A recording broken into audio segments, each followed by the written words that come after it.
Hello and welcome. You're watching Race to Power. My name is Mohammed Saleh. And on the show today, Donald Trump has now trained his guns in the Colombian President Gustavo Petro by calling him an illegal drug dealer, for which the Colombian president has hit back by stating that Colombia is not under the control of Donald Trump and Trump is not the king of Colombia. And in the United States of America, the Trump administration is now one step closer to deploying the Oregon National Guard in Portland. So what do the people of Oregon actually think about Donald Trump's plan to deploy the National Guard in their state? But let's of course start with this big explosive story that's come in from South America, where after Venezuela, Donald Trump has now expanded his stream of attacks on Colombia's leadership and has reignited the threat of high tariffs on this Latin American nation. Now, Trump's remarks on Colombia's president has triggered a series of retaliatory statements from his counterpart Gustavo Petro following the drug trafficker jibe about Petro and a decision by Trump to freeze millions of dollars in terms of aid. Now, Gustavo Petro has lashed out at the American president and has said that Trump is quote-unquote not the king of Colombia. Listen in. Since we don't matter to them at all, they treat us with rudeness and slander because we have to obey. Trump said, Colombia is out of control. Of course it's out of control, from his control. In a democracy, a government is under the control of the people, not of Trump. He is not a king in Colombia. We don't accept kings here, period. He can talk to me, but as equals, between true Republicans, and there's no problem. I spoke with Biden 4 times. But to give us orders? No, sir. He doesn't come in here. Now, the Trump-Petro clash has threatened to hinder long-standing relations between the United States and Colombia. Now, in the past, both countries have joined hands in fighting against drug cartels. But Trump's comments about Gustavo Petro signal a substantive shift in these ties. The spat and the looming tariff threat has come just months before the next presidential elections in Colombia, and analysts say that the incumbent president, who is barred from running in future elections, could benefit from this spat and could use it to garner domestic support for himself. Now, in the midst of this widening rift, Venezuela has publicly supported Colombia. The defense minister, Vladimir Padrino, has said that Venezuelan forces stand with Colombia should the need ever arise. Colombia must know that it can count on the Bolivarian National Armed Forces. The people of Colombia must know that they have on their side moral and physical support and deployment of our force in our territory to defend against all threats that loom over the border. The latest comments from Venezuela's top leadership has come at a time when the Trump administration has targeted several Venezuelan vessels off its coast, while the United States has identified its targets as drug traffickers.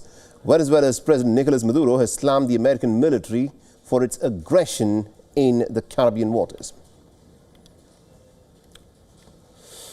All right, now to give us more insights in terms of what is in fact unfolding in this spat between Donald Trump and the leaders in the Latin American nations, we're joined in this broadcast by Mr. Elias Ferrer, who is the founder of Orinoco Research and also a political and an economic analyst. Mr. Ferrer, thank you very much indeed for joining us on this broadcast, and we're on all the way from Caracas in Venezuela. Now, I want you to weigh in on what Donald Trump has now said about Gustavo Petro, calling the president of another nation to be an illegal drug dealer. This is similar kind of language that is also used on the Venezuelan President Nicolas Maduro as well. In your assessment, how is this being viewed by the people in the Latin American nations? Yeah, so actually this is very interesting because a minute ago we were all talking about Trump possibly intervening militarily inside Venezuela, and actually there were many people even in Venezuela who were happy with this idea, right? Like they said, okay, so the US is gonna finally liberate the country from Maduro, whether they were right? But there were many people who were kind of hopeful of that. But in Colombia, we're speaking about someone who was clearly elected. You can't really accuse Gustavo Petro of being a dictator in any way. So actually it's kind of creating a lot more backlash. So Trump is creating a lot more rejection in the whole region by saying is not only Maduro, who many call a dictator, but actually an elected leader as well is coming under attack, right? So it's actually making this military interventionism of Trump in Latin America way more unpopular than it was already. Yeah. Interesting. Now, what he said in the case of Colombia also stands true in the case of Venezuela as well, because he said something very similar. Now, Donald Trump could be addressing his own constituency, his domestic constituency, but by trying to do what he's doing, do you think he is in many ways undermining the relationship that he's had with a nation like Colombia, which in the past has had a very good equation with the United States? Oh, yes. I mean, this is definitely undermining this relationship. Colombia was one of the top allies of the United States in the region for many decades. It's the official category is like a major non-NATO ally, I believe, right? And I think it was even going to be some kind of NATO observer. So this is a country that has a lot of cooperation with the United States in many ways, like trade, military cooperation. So it's very important, especially when you're trying to do something with Venezuela, right? Is the neighbor that shares the longest border with Venezuela. So if you want to intervene militarily in that country, you need at least Colombia, right? You can't pick a fight with both at the same time. Interesting. Thank you very much indeed, Mr. Ferrer, for joining us from Caracas and getting us that perspective there. All right, let's now shift our attention to the other big story that we are tracking on Race to Power. And this, of course, has got to do with the Trump administration, which is now just one step closer to the troop deployment in the city of Portland in Oregon, after an appeals court has upheld the US president's order for the deployment. The decision, however, has been met with a fresh wave of protest in the largest city of the state of Oregon. Hundreds of citizens took to the streets, holding up placards and also chanting against their President Donald Trump. Now, many protesters were also seen dressed up in some pretty animated costume as they took part in these protests. Frustrated that so much deference is being given to a president that clearly has no idea what's actually happening on the ground. I hope that, especially if it's Oregon National Guard that ends up being deployed here, that they understand who's really escalating things here. I'm a little bit more worried if it ends up being Texas National Guard, because they don't really have that connection to Oregon or to Portland. But we'll just have to see. I mean, Portland's up for the challenge, as you can see. We're ready to do anything it takes. Now, it is important to note that the appeals court ruling earlier this week only allows for the deployment of the Oregon National Guard troops. The court has still barred the Trump administration from sending the National Guard from other states into Portland. Now, Oregon is the latest Democrat-run state that has come under fire from the Trump administration that has justified its decision to deploy troops by accusing the blue camp states of the rising crime. Now, state and city administrations have revolted against Donald Trump's decision to deploy the National Guard and have accused the Republican leader of targeting political rivals. The fiasco around troop deployment has come on the heels of the recurring anti-ICE protests across the United States, where the demonstrators have come out in some pretty large numbers and have protested at ICE facilities in Portland and other cities as well, against the officials detaining thousands of immigrants. While ICE has said that these are illegal immigrants who are being detained, protesting citizens are calling it unlawful detention and racial profiling of people from the Hispanic and African American communities in particular. All right, now to give us more insights in terms of how these protests and also the deployment of the National Guard is playing out in the United States of America, we're joined by our correspondent Susan Tehrani, who's joining us live from New York. Now, Susan, so Donald Trump appears to be one step closer to deploying the National Guard in the city of Portland in Oregon. Now, give us a sense of how people across the United States of America perceive the fact that Donald Trump wants to deploy the National Guard to try and quell what he says are problems of crime and lawlessness in certain cities, especially in the Democrat camp, and what is happening at this moment in Portland. So these are protesters that usually go by ICE facilities and they protest the detention of illegal migrants being taken by ICE. ICE and the federal government say that they're doing the right thing and they have a mandate from the American people because American people don't want unlawful immigration. nonetheless, people are saying that the conditions that these people are being held in and the manner that they're being taken away is inhumane. So nonetheless, you see in these Democrat cities, some of them sanctuary states, even here in New York, Chicago, Los Angeles, and Portland, you see this sort of tug of war. And the leadership of a blue state, if it's Democrat, then they're really not open to the deployment of National Guards. So now in Portland, you have a kind of a sticky situation. As you mentioned, President Trump is one step closer. One court ordered that he could take control of the Oregon National Guard, but not bring in troops from other states as well. This is likely going to go all the way to the Supreme Court because, as I mentioned, you have similar cases in Los Angeles and Chicago. But for the most part, the American people, while supportive of closed borders, it seems that in recent months, the majority of American people think that this crackdown on illegal immigration might have been going a step too far. This is not everyone, but nonetheless, it is something that is noteworthy. But one quick question here. Is Donald Trump seeking to deploy the National Guard in Republican states? There are a few Republican states that he said if crime is out of hand, he's open to deploying them to. He hasn't yet. And we haven't really seen the National Guard even deployed to Chicago or Portland either. But the White House says that they're open. But the issue with Republican states is the Republican leaders of these states would possibly cooperate with President Trump. So it wouldn't make as much of a headline. All right. Interesting. Thank you very much indeed, Susan Tehrani, for joining us and getting us all those updates there. All right, let's now shift our attention to the other big story that we are tracking on Race to Power, and this has come from Pakistan, where the jailed former Pakistani Prime Minister Imran Khan has slammed the army chief, who is now Field Marshal General Asim Munir, for attempting to promote the concept of a hard state within the country. Now, he's calling this to be entirely wrong and a threat to democracy and constitutional rule. In a message that Imran Khan has now sent out from the Adiala prison in Rawalpindi, through his sisters and lawyers, Imran Khan has said that a genuine hard state is defined by the supremacy of its constitution and adherence to the rule of law, a fair justice system, democratic rights for its people, and putting the nation's interests above personal agendas. The PTI leader has criticized Asim Munir's idea of a hard state, saying that it is actually dismantling all democratic pillars and is imposing what he has described as Asim law. The General Asim law don't strengthen the state of Pakistan. Instead, they've eroded its foundations, referring to the recent clashes in Muridke in the PTI's 26th of November protest. Now, Imran Khan asserted that using the military rangers and the police to target the civilians only weakens the state.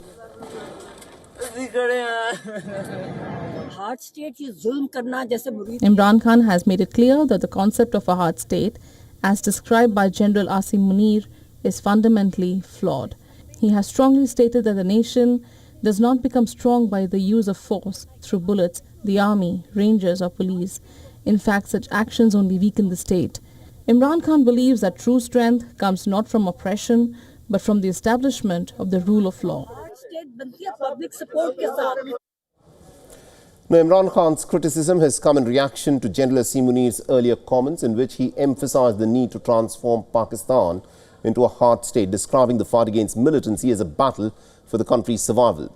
The PTI leader further claimed that the policies implemented by his government had brought calm across Pakistan, including in Khyber Pakhtunkhwa, but has warned that the country has been in continuous decline since his ouster.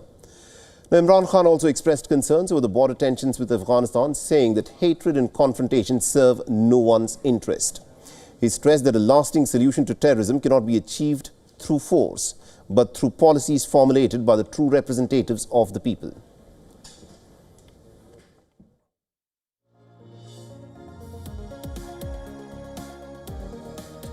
Let's now get you some news from India, where the state of Bihar in India is all set to vote in a high-stakes assembly election next month. Nominations closed for the first phase last week. Out of the 243 seats, 121 are up for grabs on the 6th of November. 1,314 candidates across the political parties are contesting in phase 1, but the battle lines predominantly have revealed a contest between the biggest political families of Bihar. While poll issues and electoral arithmetic may vary across the state, what remains constant is the family-first nature of state's politics. From the incumbent NDA alliance partners to the opposition Grand Alliance parties, the lure of dynasty politics runs pretty deep. In NDA, the founder of the Hindustani Awam Morcha and the Union Minister Jitaram Manjhi tops the list of tickets that have been provided to his family members. Now, Manjhi family has fielded daughter-in-law Deepa Manjhi from Imamganj seat, while Deepa's mother Jyoti Devi is contesting from the Barachati. Another dynastic candidate is Rituraj Kumar, who is the son of the former Member of Parliament and the seasoned leader Arun Kumar. From the opposition Rashtriya Janata Dal, the biggest dynastic face is that of Tejasvi Yadav, the son of the former Bihar Chief Minister Lalu Prasad Yadav. Now, Tejasvi Yadav is contesting from the family stronghold of Raghopur. Another big name is that of Osama Shahab, the son of the Don turned politician, late Muhammad Shahabuddin. And other dynastic candidates include the likes of Rahul Tiwari, who is the son of the senior RJD leader and the former Member of Parliament Shivanand Tiwari.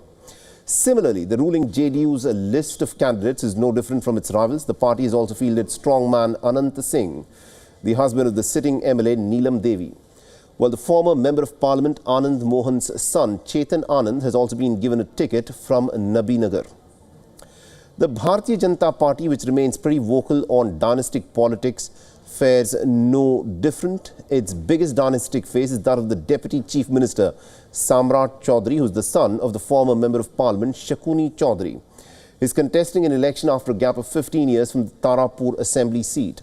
Another big family face is Nitish Mishra, the son of the former Chief Minister Jagannath Mishra. Shreyasi Singh, the daughter of the late Union Minister Digvijay Singh, has also been fielded from Jamui. Now, across the political spectrum, almost 25% of all tickets in phase 1 have been given to family members of the politicians. While all sides have accused each other of nepotism in politics, family-first undercurrents in Bihar's upcoming election is pretty hard to miss. The state votes in two phases on the 6th of November and the 11th of November, and counting of votes will take place on the 14th of November.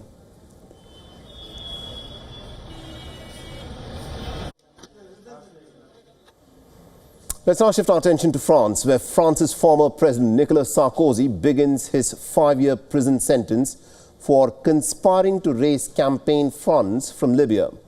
Now, Sarkozy has become the first French ex-president in recent history to go to prison.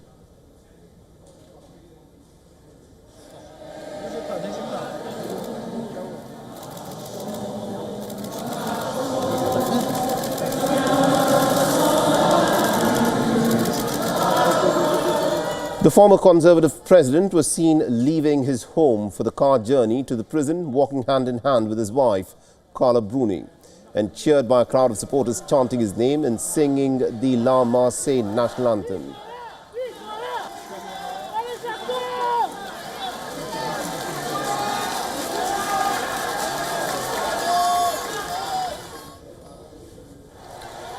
And later, Nicolas Sarkozy published a long message on social media platform X in which he claimed to be a victim of revenge and hatred.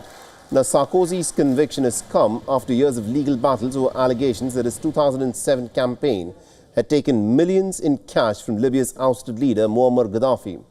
Now, Gaddafi was later overthrown and then killed during the Arab Spring along with the help of the NATO forces. While Nicolas Sarkozy was found guilty of conspiring with close aides to orchestrate the scheme, he was acquitted of personally receiving or using the funds.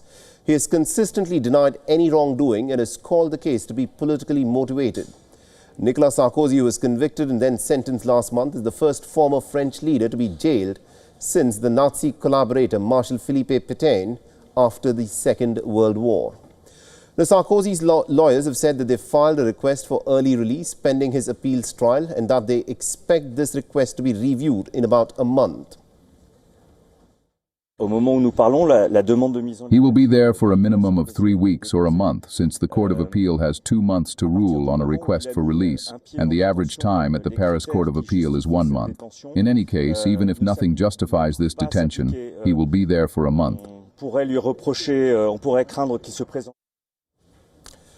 According to the prison officials, Sarkozy will be housed in a solitary cell where he'll always be alone. However, he will have access for going on walks and a recreation room.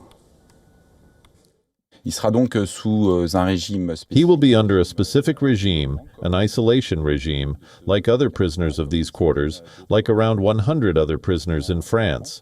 That means that he will be alone in his cell, a cell that has until recently been occupied by another prisoner, that he will always have access to walks alone twice per day, he will have access to a recreation room alone, and in his cell, he will always be alone.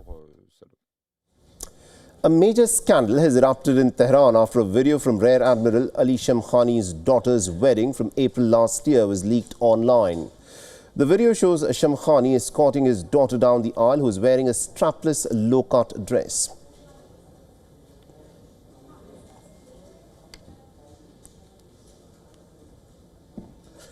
Now, Shamkhani's wife is also pictured in a revealing blue gown, and several other women in attendance are shown without hijab. Now, the video has struck a chord with Iranians for several reasons. One, it displays very conspicuous wealth at a time when many Iranians are struggling financially. And secondly, it also appears to very clearly flout the conservative Islamic dress and behavior which is expected by the Iranian government. And it adopts what is clearly a Western-style wedding. Now, for many Iranians, these images recall the very harsh policing of private gatherings and the violent crackdowns on protesters in 2022 that killed many, including the 22-year-old Mahsa Amini. The political pundits and critics are demanding for nothing less than a public apology from Shamkhani and also his resignation from all official roles. A long-time confidant of Iran's Supreme Leader Ayatollah Ali Khamenei, Shamkhani is not only a symbol of the state security apparatus, but has held several top positions: the former defense minister, the head of naval forces, and for a decade the secretary of Iran's Supreme National Security Council. Until recently, he also oversaw nuclear talks with the United States and had helped steer enforcement of Iran's strict social codes. He and his family are also linked to a large shipping business that critics say has benefited from sanctions on Iran. All right, let's now give you some details on what's happening in Peru, where Peru's capital is under a state of emergency. In the aftermath of the volatile protests, the authorities have declared a month-long emergency to tackle the rising crime in parts of the country. Now, Peru's interim president, Jose Jerry, made the announcement after protests last week killed one person and injured more than 100 others. El cargo de presidente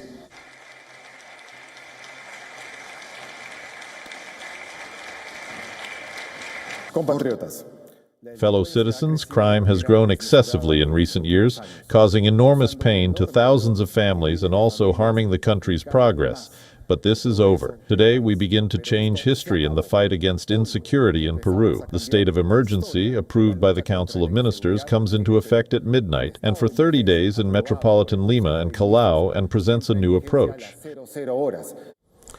Now, the interim president's announcement allows the government to send in the army to patrol the streets and to restrict freedom of assembly, amongst other rights. Jerry's late-night appointment last week has also triggered discontent amongst the youth in Peru, who say that the change in leadership does not address the decades-long issue of rising crime in the country.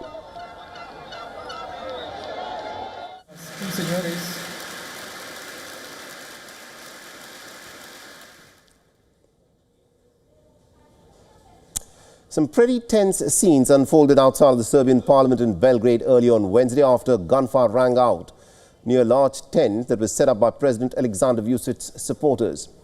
Local media reported that a few shots were fired and soon afterwards there were flames that engulfed the tent. The armed security officers then rushed to the scene, moving in on the burning site and detaining one person. Eyewitness footage shows a rapid response operation in front of the parliament building. and the road layout and surroundings confirm the location, and one person has been reported to be injured. The authorities are yet to identify the shooter or to determine as to how the fire was started. The tent had been one of several that was erected earlier this year by the pro-government groups during the anti-government protests. The Vucic condemned the incident, describing it as a terror attack.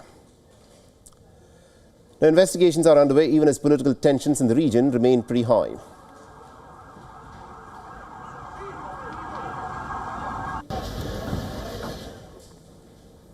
All right, let's also now take a quick look as to what else is making headlines in the world of politics. Thailand's former Prime Minister Paetongtarn Shinawatra has resigned as the leader of the party that was founded by her father, the ex-Premier Thaksin Shinawatra.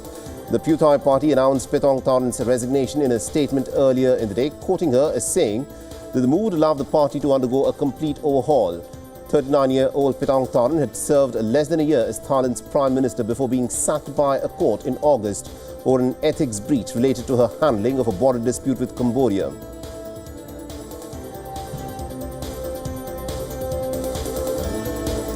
A Colombian court has overturned the former President Alvaro Uribe's conviction for fraud and bribery or alleged witness tampering that could have resulted in him serving 12 years in house arrest.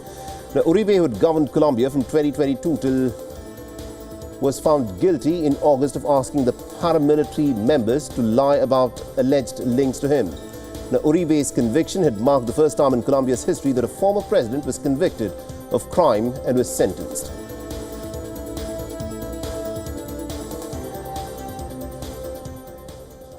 And with that, it's a wrap on this edition of Race to Pound. Thanks for watching.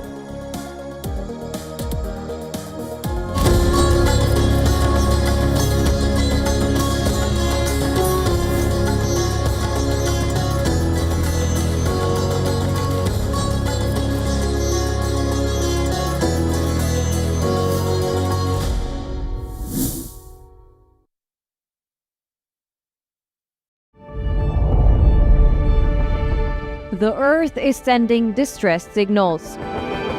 Wildfires, droughts, and melting glaciers. Can we reverse the damage? Explore the harrowing effects of climate change. It's a wake-up call. Global emergency. Climate Tracker on WION World is One. From the bustling trading floors of Wall Street to the vibrant exchanges of Asian stock markets, WION breaks it down for you to make sense of what's happening. As we reveal the key factors behind events, strategic battles, and the game-changing business decisions that shape the world. We bring you all of this and more on World Business Watch. Rashtriya Swayamsevak Sangh. To some, it's an extreme ideology. To others, it's the very soul of India. To some, it's rebellion. To others, it's a principle of nation building. Coming soon to challenge perceptions in RSS Centenary Year, Kesariya at 100.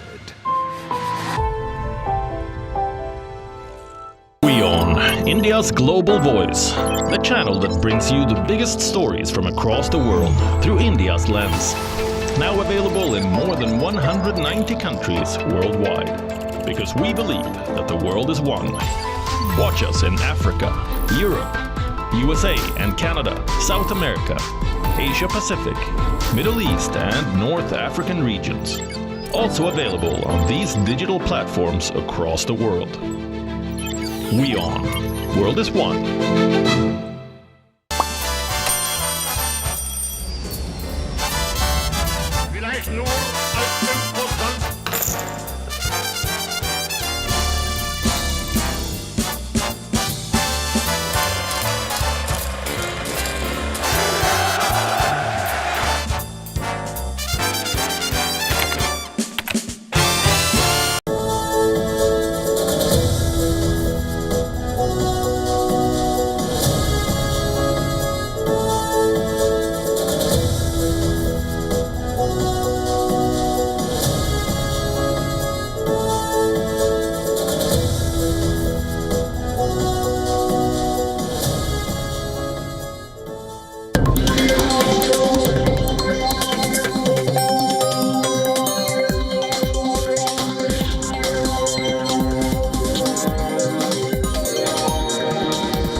Hello there, welcome to WION Fine Print. We are glad you're watching WION World is One. I'm Eric Njoka, the headlines. Russia issues stern warning. Deputy Foreign Minister Ryabkov says nuclear threat will grow if the US rejects Russia's proposal on arms control. Asserts Moscow will not be dragged into arms race.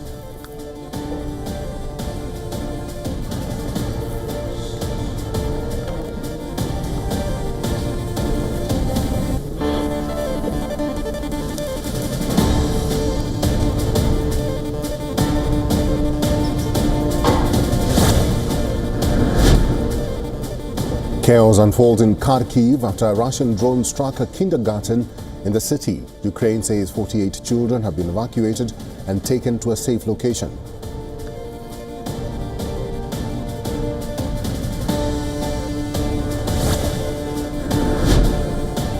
The International Court of Justice says Israel is obliged to ease the passage of aid into Gaza, stressing it has to provide Palestinians with basic needs essential to survival.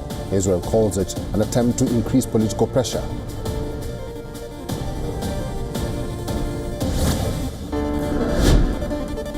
Iranian Foreign Minister Abbas Araghchi says Iran will not return to nuclear negotiations with the US as long as Washington makes unreasonable demands. Tehran and Washington are facing an engagement in 5 rounds of indirect talks.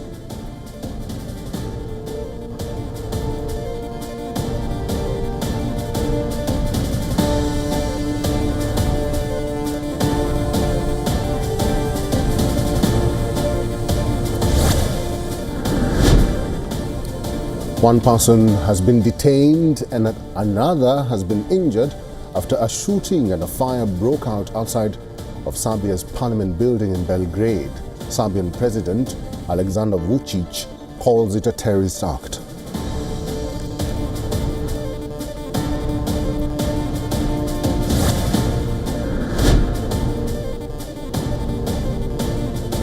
Louvre director Lawrence Cars faces a questioning by a cultural committee at the French Senate after heist.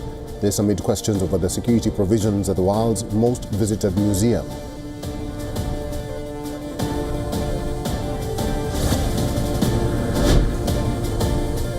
Wall Street's major indices trade lower as top firms post disappointing results. Netflix among top losers as it slumps around 8%.